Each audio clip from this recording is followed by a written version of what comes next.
Hello दोस्तों, मेरा नाम है अपराजिता और आपका बहुत बहुत स्वागत है evidyarthi.in में। एंड आज हम शुरू करने जा रहे हैं एक नया पाठ्यक्रम आपकी इतिहास की बुक से। पाठ 10 हम शुरू करेंगे आज, 18वीं शताब्दी में नए राजनीतिक गठन।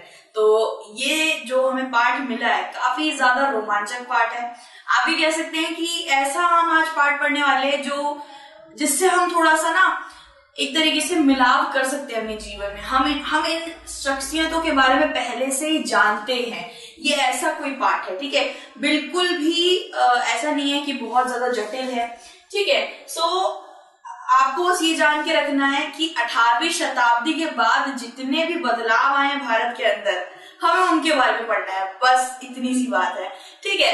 सो भाई, हम परिचय आपको बाद में दे देंगे। सबसे पहले हम देख लेते हैं हमारे विषय कौन कौन से हैं। सबसे पहले मैं इस पाठ्यक्रम का आपको छोटा सा परिचय दूंगी, जिससे आपको थोड़ा सा ज्ञात हो जाएगा कि ये जो मैं पूरा पाठ्यक्रम पढ़ाऊंगी, इसकी जो नींव है वो क्या है, इसके अंदर हम पढ़ेंगे क्या, वो एक छोटा सा परिचय आपको दूंगी। उसके बाद ये वाला हमारा आ जाएगा दूसरा विषय, जो है मुगल साम्राज्य और पर्वतीय मुगलों के लिए संकट की स्थिति, ठीक है। और फिर से वही, मतलब मुगल हमें पढ़ना ही पढ़ना है, मुगल हर जगह आ जा रहे हैं ना। पार्ट 4 में भी मुगल थे, नए राज्यों का उदय, ठीक है। उसके बाद है पुराने मुगल प्रांत। मुगलों के बारे में भी पढ़ेंगे, मुगल के बारे में हम पहले से ही जानते हैं ना। सो उनके बारे में ही पढ़ना है हमें, कोई ज्यादा उसमें ज्यादा बदलाव नहीं है, सिर्फ मुगलों के बारे में पढ़ना है, जो हम बहुत सारे पाठों में पहले भी पढ़ चुके हैं। हैदराबाद, अवध और बंगाल प्रांत के बारे में पढ़ेंगे। उसके बाद राजपूतों के बारे में भी हम लोग जानते ही है, भारत में कितने सारी राजपूतियां लड़ाइयां हुई हैं, युद्ध हुए हैं, उसमें राजपूतों को कितना सारा योगदान रहा है। अभी मैं आपको बोलूं कि राजपूतों को थोड़ा सा जरा 3-4 पंक्तियां तो बता दीजिए, तो आप खड़े खड़े बता दोगे, ये मैं गारंटी दे रही हूँ। क्यों? क्योंकि राजपूत भी एक ऐसा विषय है जिसके बारे में बच्चा जानता है ना। सो राजपूतों के वतन जागीरी या फिर जागीर, ठीक है। इसके बाद आएगा आजादी हासिल करना। आजादी हासिल सिख, मराठा एंड जाट, इन लोगों के बारे में, इनके साम्राज्यों के बारे में और इनके राजाओं के बारे में, इन्होंने कैसे कैसे करके क्या क्या बदलाव लेकर आए, खुद को कैसे सहज बनाया, इन सब चीजों के बारे में हम इस पाठ में पढ़ेंगे, ठीक है। तो सबसे पहले हम एक छोटे से, बिल्कुल नन्हे से परिचय के साथ शुरू करते हैं, ठीक है। अब बस एक छोटा सा आपको एक प्रमाण, एक क्या कहते हैं उसे, नोटिस, छोटा सा नोटिस देना चाहती हूँ कि हमारा जो चैनल है इंग्लिश मीडियम में भी, हम इंग्लिश में भी ये सारे चैप्टर्स मैंने पढ़ाए हैं और हिंदी में भी हम पढ़ाएंगे। हिंदी बहुत खूबसूरत जबान है और बहुत से हमारे बच्चों ने बोला था कि मैडम हिंदी मीडियम में भी सारे चैप्टर्स को दे दीजिए। बहुत बच्चे बोल रहे थे, इवन आंध्र प्रदेश के स्टेट से बोल रहे थे बहुत सारे बच्चे कि मैम इंग्लिश मीडियम में भी दे दीजिए। सो हम धीरे धीरे सबकी रिक्वेस्ट को फॉलो कर रहे हैं। और भाई ऑब्वियसली भाई, हमारे इतने प्यारे प्यारे दर्शक हमें कोई रिक्वेस्ट देंगे और पूरी ना करें, ऐसा थोड़ा ना हो सकता है। सो हिंदी मीडियम के साथ मैं आ गई हूँ एक चैप्टर के साथ। तो वही इस पाठ्यक्रम को जल्दी से स्टार्ट करते हैं। हम अपनी हिंदी मीडियम की जुबान में आते हैं, खूबसूरत हिंदी भाषा के साथ, है ना।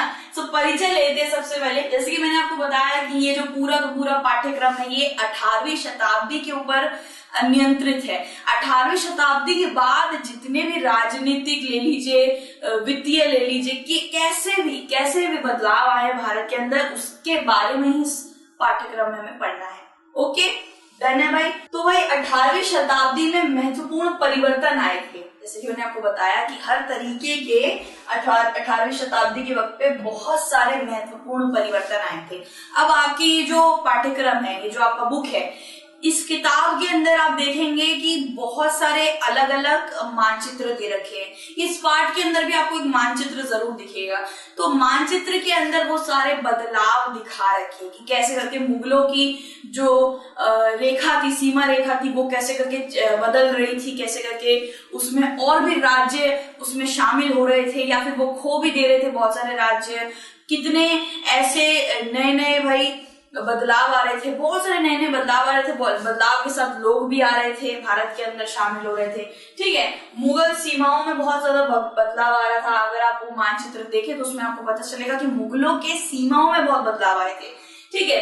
एंड 1765 की बात ले लीजिए। 1765 में जितनी नई शक्तियां आई, जैसे अंग्रेज भाई कम थे क्या? अंग्रेज भी एकदम जटिल शक्ति कह सकते हैं आप, बहुत ज्यादा ताकतवर थे अंग्रेज ने पूर्वी भारत, पूर्वी यानी कि ईस्टर्न साइड जो होता है हमारा, जहाँ पे हमारे 7 बहनें होती हैं, 7 सिस्टर्स, आप ले लीजिए नेपाल, ले लीजिए अरुणाचल प्रदेश, ले लीजिए मिजोरम, मणिपुर, ये सब हमारी 7 बहनें वहां पड़ जाती हैं पूर्वी स्थल पे। तो पूर्वी भारत में अंग्रेज धीरे धीरे अपना कब्जा बिठाने लग गए थे भाई, ठीक है, और हिस्से पर कब्जा करने लग गए थे। अब यहाँ पे हमें कितनी ताकतों को पता चला? 2 ताकत। सबसे पहले मुगल एक बहुत ताकतवर साम्राज्य था, और उसके बाद अंग्रेज आए 1765 में, ठीक है। तो यही तो मैं बताना चाह रही हूँ कि इस पाठ्यक्रम में यही बताया कि 18वीं शताब्दी के बाद और 18वीं शताब्दी के खत्म होने वक्त बहुत से नई नई ताकतें आई थी भारत के अंदर, एकदम दाखिल हो गई थी। हम 1707 की बात करें तो 1707 में औरंगजेब की मृत्यु हो गई थी। वो एक मुगल साम्राज्य संभालने वाले एक शासक थे। सबसे आप देखेंगे सबसे अंतिम शासक उनको बोला जाता है, जो बहुत ज्यादा शौर्य और वीरता लेके चल रहे थे। मतलब आप जानते हैं कि बहुत ज्यादा महत्वपूर्ण शासक माना जाता है उन्हें।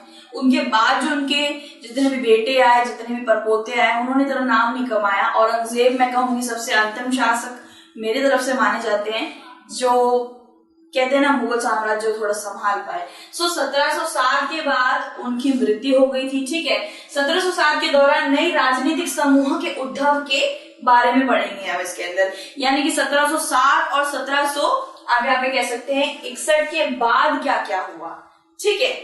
देखा जाए तो 61 में पानीपत की तीसरी लड़ाई भी हुई थी, ठीक है। तो यहाँ पे एक हमें बता दिया गया है कि 1707 में औरंगजेब की मृत्यु से लेकर 1761 के बाद जितने भी बदलाव आए, वही ले लीजिए 18वीं शताब्दी की शुरुआत हो गई थी, उसमें जितने भी बदलाव आए वो हम इस पाठ्यक्रम में पढ़ने वाले हैं। और बहुत ही ज्यादा साधारण और एकदम कहते हैं ना बिल्कुल सरल पाठ्यक्रम है, आपको इसमें बिल्कुल भी दिक्कत नहीं आएगी, ठीक है।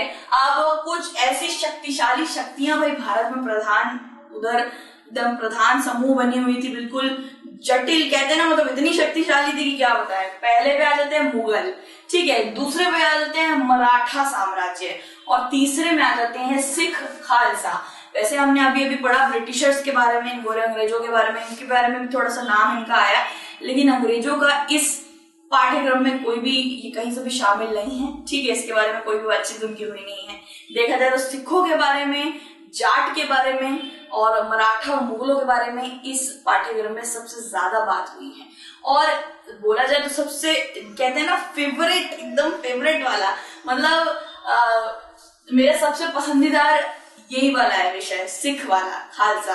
इसके बारे में मैं आपको बहुत सारे रोमांचक जितने भी आप कह सकते हैं फैक्ट्स है ना, बहुत सारे अलग अलग बढ़िया बढ़िया विचार आपको देने वाली हूँ, क्योंकि इसके बारे में मैंने काफी ज्यादा अपने तरफ से खोज बीज की है और मुझे बहुत सारी बातें पता चली है जो मुझे आपसे क्या करनी है, शेयर करनी है, ठीक है। सो भाई ये हमारा दूसरा वाला विषय आएगा, ठीक है। इस विषय को हम दूसरी वीडियो में कंटिन्यू कर लेंगे, ठीक है। सो टेंशन वेंशन तो नहीं है ना, बिल्कुल सरल पाठ है। पाठ के दूसरे विषय में हम आपसे जल्दी से मिलते हैं। अपना ध्यान जरूर रखिएगा और मम्मी पापा का भी ध्यान रखिएगा और बढ़िया बढ़िया खाते रहिएगा, ठीक है। मैगी वैगी और चिप्स पैकेट ये सब लेके बैठ जाओ, क्योंकि यहाँ पढ़ाई होती है लेकिन मजेदार पढ़ाई होती है, ठीक है। कोई टेंशन नहीं लेनी है, कोई प्रेशर नहीं लेना दिमाग में, मतलब कोई प्रेशर नहीं डालना है, ठीक है। तो जल्दी से मिलते हैं, अपना ध्यान जरूर रखिएगा। Tata, bye bye.